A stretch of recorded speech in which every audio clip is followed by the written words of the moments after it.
Argentina কমিটির team সুযোগ সুবিধা পাচ্ছে বেশি এমন প্রশ্নের অভিযোগের প্রশ্নে কড়া জবাব দিলেন লিওনেল স্ক্যালোনি। বললেন সামাজিক যোগাযোগ মাধ্যম থেকে দূরে থাকতে। আর্জেন্টাইন কোচ স্পষ্ট জানিয়ে দিলেন দলের বর্তমান অবস্থান কোনো বিশেষ সুবিধার কারণে নয়। লিওনেল মেসি থেকে শুরু করে পর্দার আড়ালে থাকা কিটম্যান সবার সমান অবদানেই আর্জেন্টিনা আজ বিশ্বসেরা। মেসিকে লাল কার্ড দেয় না রেফারি, বেশি বেশি পেনাল্টি পায় আর্জেন্টিনা।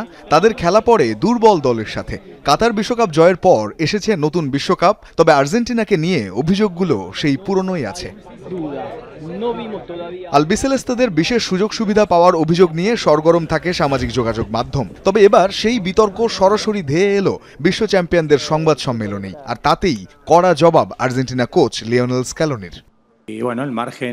সামাজিক যোগাযোগ মাধ্যমে যে কেউ যা খুশি লিখতে বা বলতে পারে, আর সেগুলো খুব দ্রুত ভাইরাল হয়ে যায়। তাই এ ধরনের গুজবে খুব বেশি মনোযোগ দেওয়া উচিত নয়। এসব বিষয়ে সতর্ক থাকা প্রয়োজন, কারণ দল জিতলেই অনেকেই এমন অভিযোগ তোলে।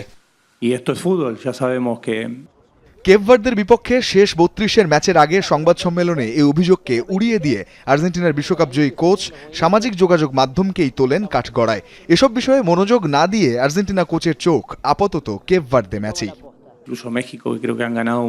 সোশ্যাল মিডিয়ার যেমন ইতিবাচক দিক রয়েছে, তেমনই যে কেউ সেখানে যা খুশি পোস্ট করতে পারে এবং তা খুব দ্রুত ছড়িয়ে পড়ে। কয়েক সেকেন্ডের মধ্যেই সেটি সর্বত্র পৌঁছে যায়। তবে আমরা এসব বিষয়ে কোনো মনোযোগ দিচ্ছি না। সবচেয়ে সহজ সমাধান হলো সামাজিক যোগাযোগ মাধ্যম না দেখা, সোশ্যাল মিডিয়া পড়া বন্ধ করে দিন। তাহলে এসব বিষয় নিয়েও ভাবতে হবে না।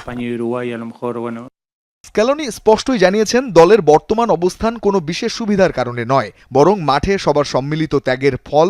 লিওনেল মেসি থেকে শুরু করে পর্দার আড়ালে থাকা কিটম্যান মারিও দে স্তেফানো সবার সমান অবদানেই আর্জেন্টিনা আজ বিশ্বসেরা। রঞ্জন শান্ত, যমুনা স্পোর্টস।